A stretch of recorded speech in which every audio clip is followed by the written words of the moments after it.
अभी क्या एज है तुम्हारी? अभी सर मेरी 22 है सर। 22 में तुमने यूपी पुलिस का एग्जाम निकाल लिया। शुरू से टारगेट क्या था? तो मेरा ये एम था कि मेरे को एक गवर्नमेंट जॉब लेना है सबसे पहले।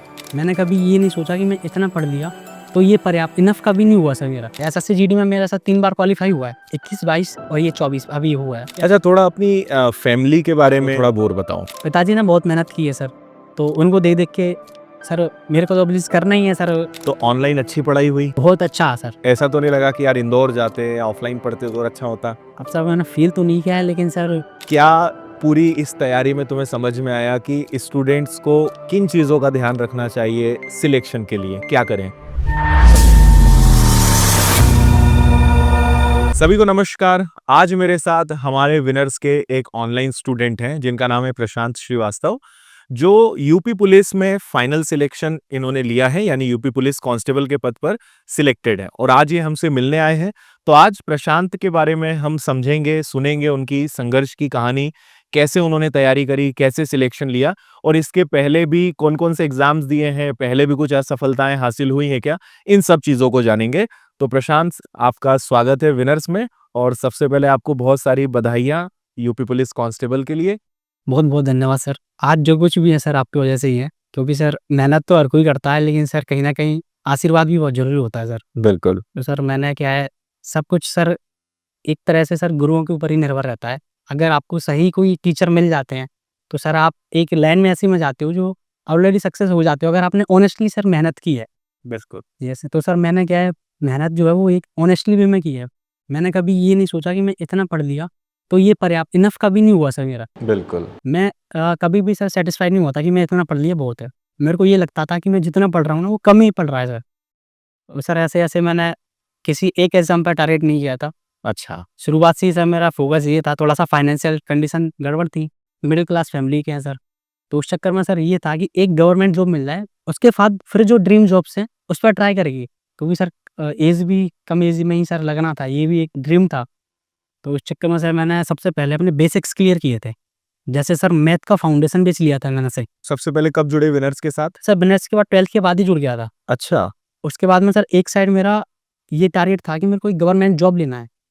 तो उसके लिए सर मैं टारगेट ये करता था कि जैसी वैकेंसी आ रही है, उसी एग्ज़ाम पे फ़ोकस करता था। नोटिफ़िकेशन आ गया, 2-3 महीने मिलते थे, इनफ थे, क्योंकि मेरा मैथ क्लियर था, रीज़निंग क्लियर थी और हिंदी भी मेरा ये जितिन सर से एमपी टेट का पढ़ा हुआ था, तो वो हो गया था और जीएस तो कंटिन्यू चल ही रहा था। तो मेरा ये एम था कि मेरे को एक गवर्नमेंट जॉब लेना है सबसे पहले। एसएससी जीडी में मेरा सर 3 बार क्वालिफ़ाई हुआ है, 21, 22 और ये 24 अभी हुआ है। तो सर इसमें क्या हुआ है, 2 बार मैं हाइट में रह गया था, लेकिन अब मेरी 170 हो चुकी है, क्योंकि मैं अभी यूपी पुलिस का दे के आया हूँ। तो इस बार भी उसमें भी हो जाएगा मेरा। और इसके साथ-साथ सर 2 बार हाइट के कारण बाहर हुए, बाहर हो चुका हूँ सर एसएससी जीडी में। लेकिन अब हाइट उतनी हो अब हो चुकी है सर, तो अब वैसे लेकिन सर अब यूपी पुलिस की सिविल जॉब में हो गया है, तो ये सिविल जॉब नहीं हो सकती। ज़रूरत नहीं है सर। तो शुरू से टारगेट क्या था? जैसे तुम टीचर्स एग्जाम को भी लेकर चले हो और एसएससी जीडी और पुलिस ये भी लेकर चले हो, तो बनना क्या चाहते हो? सर मेरा एम था, मेरे को जाना था डिफेंस में। अच्छा। हाँ, डिफेंस में एज होती है सर 20 से कम, मतलब साढ़े 19 के बाद ओवर एज आते हैं। 2020 में मेरा 12th हुआ। उसके बाद में सर कुछ 1-2 महीने में मैं पढ़ पाया घर पे ही, बाहर तो जा नहीं पाए थे। उसके बाद लग गया सर लॉकडाउन। तो लॉकडाउन सर लगा काफ़ी लंबा चला, 2-3 महीने का। वो लॉकडाउन में सर मेरे साथ बहुत बहुत प्रॉब्लम फेस करनी पड़ी सर। लॉकडाउन में सर मेरे चाचा जी एक्सपायर हो गए थे कोरोना से। अच्छा। तो उस चक्कर में सर फैमिली की जो कंडीशन थी वो बिल्कुल सर गड़बड़ हो जाती है। दुकान थी तो दुकान चलाते थे वो। दुकान उसको बंद भी नहीं कर सकते थे सर, क्योंकि सर बहुत पुरानी दुकान थी, तो उसको भी मैनेजमेंट करना था। उस चक्कर में सर मैं कहीं बाहर पढ़ने नहीं जा पाया। अच्छा। तो फिर मैंने सर घर पे रह के पार्ट टाइम मैंने दुकान भी की। डीएलएड के लिए सर मैं कॉलेज भी गया और थोड़ा-सा मतलब इधर फाउंडेशन बैच उसी टाइम पे लिया था मैं। तो 2 घंटे रोज़ का कर रहा था। मैंने रेगुलरली टाइम दिया है, तो उससे मेरे को प्रॉब्लम नहीं आई। तो डिफेंस में एक भी अटेम्प्ट दे पाया मैं, उसके बाद 2 साल तक कोई वैकेंसी आई नहीं थी। लॉकडाउन में सर कुछ हो ही नहीं पाया था। ओवरेज हो गया था। फिर मेरा टारगेट ये था, 20 प्लस हो गया सर, मैं 20 प्लस। ये टारगेट था कि मेरे को एक गवर्नमेंट जॉब लेना है, क्योंकि सर कंडीशन थोड़ी-सी फाइनेंस कंडीशन ठीक नहीं थी। तो जो एग्जाम सामने, तो जो एग्ज़ाम, हाँ, उसके लेकिन सर उससे पहले मैंने ये अपना कंप्लीट कर लिया था। एक बार मैथ फाउंडेशन क्लियर कर लिया था। हिंदी का एमपी टेट का उसी टाइम में, डीएलएड में एडमिशन था उसी टाइम में ले लिया था। अब मेरे सामने जो एग्ज़ाम आ रहा था, जैसे UP police, MP police, SSC GD, इनका सर मेरा सिलेबस लगभग कंप्लीट ही था। मेरे को करना था सिर्फ प्रैक्टिस। 3 महीने में बहुत कुछ प्रैक्टिस हो जाती थी सर। मॉक टेस्ट देता था, तो सर इतनी ज़्यादा प्रॉब्लम आती नहीं थी। एसएससी जीडी में 2 बार दिया मैंने, 22 में दिया था और 23 में दिया था। 2 बार हाइट में रहा था। और अब की बार तो मेरी हाइट हो गई, अब की बार एग्ज़ाम दिया है मेरा 146 के अप्रॉक्स बन रहे हैं सर, 160 में से। तो इस बार भी हो जाएगा, लेकिन यूपी पुलिस मिल गया सर। एमपी पुलिस का भी क्रैश हो गया था, नहीं तो उसमें भी चांस बनते सर। अच्छा, थोड़ा अपनी फैमिली के बारे में और आप कहाँ से हो थोड़ा बोर बताओ। फैमिली में सर थोड़ा-सा बैकग्राउंड जो है वो मिडिल क्लास का ही है। ठीक है। उसमें क्या है सर, जैसे पापा जी जो थे वो प्राइवेट टीचर थे, लेकिन जब से सर चाचा जी एक्सपायर हुए हैं, तो उनकी दुकान जो थी ना, तो हमने सर दुकान को भी मैनेज किया है और टीचिंग लाइन में पापा थे तो वो भी मैनेज करे, तो मतलब दोनों काम मैनेज कर रहे थे। पिताजी ने बहुत मेहनत की है सर, तो उनको देख-देख के सर मेरे को तो अब चीज़ करना ही है सर, अपन भी सीखते ही हैं सर। संभालते थे। दुकान भी सँभाला सर मैंने। और कहाँ के रहने वाले हो? मैं सर बैराड़ का ही हूँ प्रॉपर, शिवपुरी। शिवपुरी डिस्ट्रिक्ट में बैराड़ का हूँ सर। मेरे सर पास में एक और दोस्त है राजेश धाकड़, टोडे का है सर, उसका भी यूपी पुलिस में हुआ है। विनर्स में ऑफलाइन पढ़ा था वो। अच्छा। Yes sir. तो सर ऐसे आस-पास में सर काफ़ी विनर्स वाले ही लोग हैं सारे सर, मैं बताऊँ। तो एक ही माहौल वही है सर विनर्स होने का। तो सारी पढ़ाई तुमने घर में रह के करी है या लाइब्रेरी ज्वाइन की है? सर लाइब्रेरी मैंने अभी जॉइन की थी सितंबर में, लास्ट सितंबर में। अच्छा। उसी के पहले पूरा घर पे ही पूरा घर पे पढ़ा था। उसके पहले सर क्योंकि यूट्यूब बस संभालते-संभालते भी टाइम निकाल के हाँ सर, बहुत पढ़ा था सर। क्योंकि सर दुकान ऐसी थी कि जो रेगुलर इतना काम नहीं था दुकान में। दुकान जो थी वो सीज़न वाइज़ थी। जैसे फ्रेमिंग वगैरह क्या होता है, दिवाली पे फ्रेमिंग लक्ष्मी मैया की तस्वीरें बेचती हैं, शादियों में बेचती हैं, तो उस हिसाब से सीज़न वाइज़ थी। तो टाइम मिल जाता था और कस्टमर इतने ज़्यादा आते नहीं थे, तो दुकान पे बहुत कुछ पढ़ लिया था सर। तो ऑनलाइन अच्छी पढ़ाई हुई? बहुत अच्छा सर। ऐसा तो नहीं लगा कि यार इंदौर जाते या ऑफलाइन पढ़ते तो और अच्छा होता? अब सर मैंने फ़ील तो नहीं किया है, लेकिन सर मेरे को इनफ लगा ऑनलाइन। ऑनलाइन कमी कुछ नहीं है ऑनलाइन में। ये है कि अगर आप एक ऑनेस्टी वे में चल, सबसे बड़ी बात सर ऑनलाइन में ये है कि एक ईमानदारी के साथ पढ़ना है। क्योंकि सर अगर आप 2-4 क्लास तो लेते हो, उसके बाद में छोड़ देते हैं सर। शुरुआत में मेरे साथ बहुत टाइम ऐसा हुआ था। मेरे साथ भी हुआ था, मैं फाउंडेशन लिया था। 2-4 क्लास ली, समझ में नहीं आ रहा, मैंने सोचा कि ये छोड़ दो, टफ पड़ रहा था। शुरुआत में तो आ रहा था, फिर उसके बाद रिज़ल्ट लगा कि अपने से पता नहीं हो पाएगा कि नहीं हो पाएगा। ऑनलाइन अच्छी पढ़ाई होगी कि नहीं? ये सर मेरे को ऐसा लगा, ये सर कुछ ईज़ी टॉपिक्स थे, जैसे आपका जो लेवल है वो धीरे-धीरे बढ़ता था। शुरुआत में कोई दिक्कत नहीं आती थी। जब चैप्टर एंड में कुछ मेंस लेवल के आते थे क्वेश्चन, उसमें ऐसा लगता था कि यार ये बन क्यों नहीं रहे हैं? जबकि सर ये रियलिटी अच्छा चल रहा था। अभी तक तो अच्छा रियलिटी ये है कि सर वो 99% बच्चों से बनते नहीं हैं। उसके लिए सर टाइम देना पड़ता है।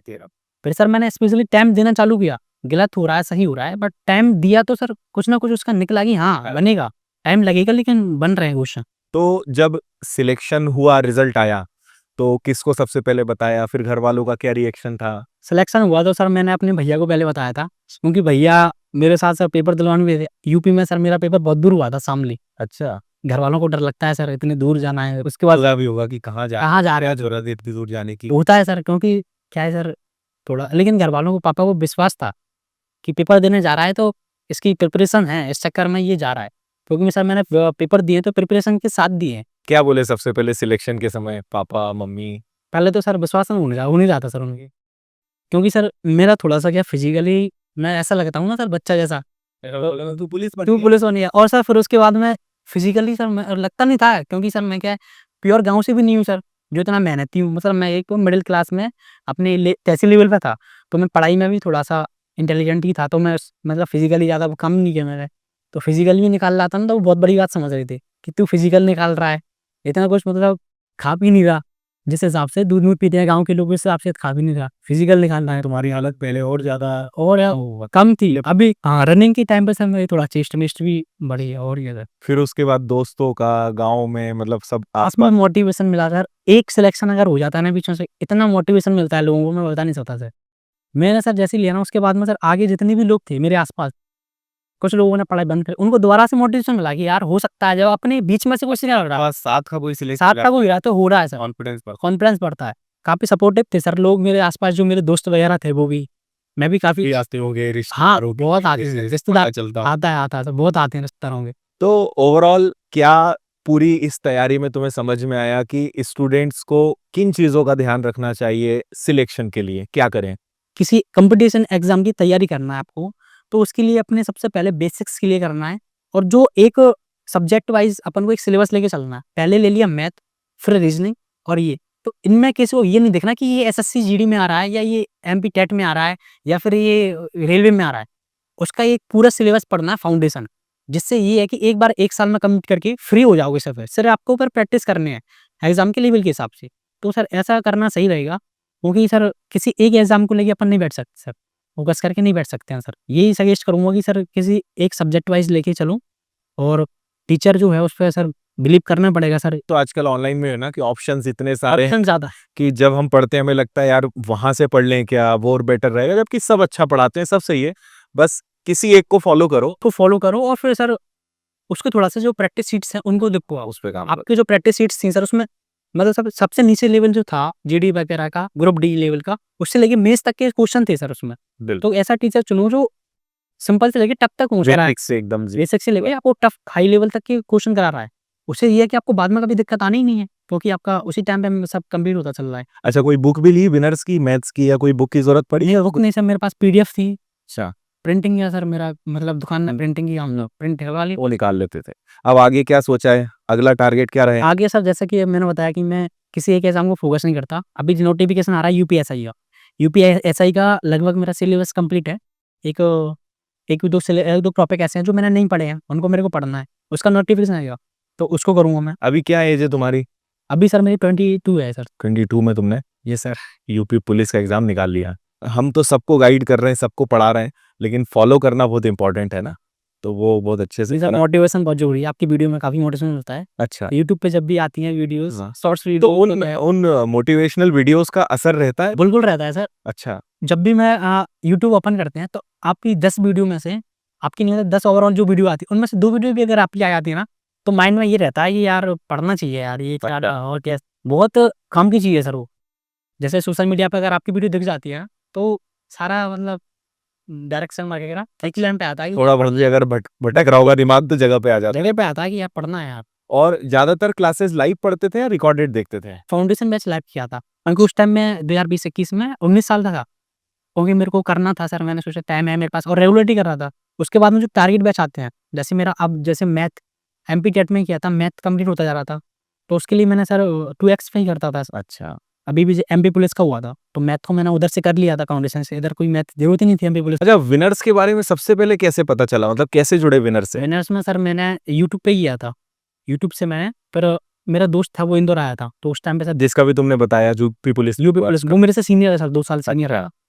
वो आया था सर, उसने भी जॉइन किया और फिर उस टाइम पे सर अच्छा मतलब वो था, उसी टाइम कोरोना के बाद की बात है सर ये 21 में, तो ऑनलाइन भी आया आपका कोर्स वगैरह। 11th-12th में क्या सब्जेक्ट था 11-12 में सर मैथ ही था मेरा। मैथ्स था। इसी चक्कर में सर तो मैथ्स अच्छा था, या फिर ये जो कॉम्पिटिटिव एग्जाम्स का मैथ्स पढ़ा ये अलग लगा, या ये बाद में मैथ अच्छा पर हुआ? बेसिक्स तो मेरा सर अच्छा ही था, मतलब अच्छा था। थोड़ा-सा एडवांस में दिक्कत थी, तो एडवांस में अभी अब क्लियर सा हो गया, मतलब दिक्कत नहीं आती। एक बेसिक लेवल तो मेरा क्लियर था, लेकिन आपकी क्लास ली ना, तो सर उससे फिर हाई लेवल तक का क्लियर हो गया। फिर मैं फ्री हो गया, अब मेरे को कुछ करना नहीं है, अब मेरे को बस ये रिवीजन करना है, कभी किसी एग्ज़ाम पे टारगेट करूँगा। अब यूपीएससी कर रहा हूँ मैं। अच्छा, लगने लगता है सर एक स्टूडेंट को अगर वो ईमानदारी से पढ़ रहा है ना और वो मॉक टेस्ट दे रहा है, तो अपने आप लगने लगता है कि हाँ, ग्रोथ हो रहा है। अब वो और अब वो कॉन्फिडेंस आ गया है, मतलब गया है उसको बिल्कुल। पता चल जाता है कि अब मेरा सिलेक्शन हो जाएगा, हो जाएगा, या क्या चीज मेरा सिलेक्शन रोक रोक सकती है, सकती है। ये पता स्टूडेंट को चल खुद जाता है। कॉन्फिडेंस आ जाता है कि हाँ, अब होना चाहिए, अब होने वाला है। और सबसे ज्यादा कॉन्फिडेंस मिलता है सिलेक्शन के बाद। बाद जब एक बार कोई जॉब मिल जाती है तो फिर लगता है कि आप कोई भी एग्जाम निकाल सकते हैं। समाज में सर एक रिस्पेक्ट इतनी मिल रही है, वो भी है। और फिर सर बैकग्राउंड अपने ऐसा है कि अपन एक मिडिल क्लास हो लेवल में तो गाँव से आते हैं, तो अलग ही सर वो मिलता है। जो लोग जानते नहीं है वो भी पूछते हैं कि अरे वाह तेरा सिलेक्शन हो गया, हाय मैं सिलेक्शन हुआ, ये भी बस जो पहले बातचीत नहीं करना नहीं पसंद करते थे, फिर वो भी आगे रह के बधाई देते हैं, बधाई देते हैं सर। फिर चाहते हैं कि अब अपने व्यवहार व्यवहार बने रहे। बने रहे। खैर, वो तो विधि का विधान है ठीक है, कि आपके समय, आपके वक्त को देखकर ही लोग आपसे व्यवहार करेंगे। बिल्कुल सही बात है सर। चलो आगे अब हम चाहेंगे कि आपका जो भी सपना है, चाहे यूपीएसआई का हो या टीचर्स एग्जाम का हो, वो भी पूरा करो, और वो निकालने के बाद फिर से आओ, ये फिर से साथ में वीडियो बनाएंगे, फिर से वो रहेंगे। और काफ़ी अच्छा संघर्ष आपने किया है और एक अच्छे मुकाम पे कम उम्र में पहुंचे हो, तो उसके लिए आपको बहुत सारी बधाइयाँ। आपके माता पिता को भी शुभकामनाएं, थैंक यू सर। क्योंकि उनका भी बहुत सपोर्ट रहा है इस पूरी जर्नी में। फैमिली का तो सर रहता ही है, हाँ बिल्कुल। बहुत सपोर्ट रहा है। तो गिफ्ट एक हम छोटा सा देना चाहेंगे आपको।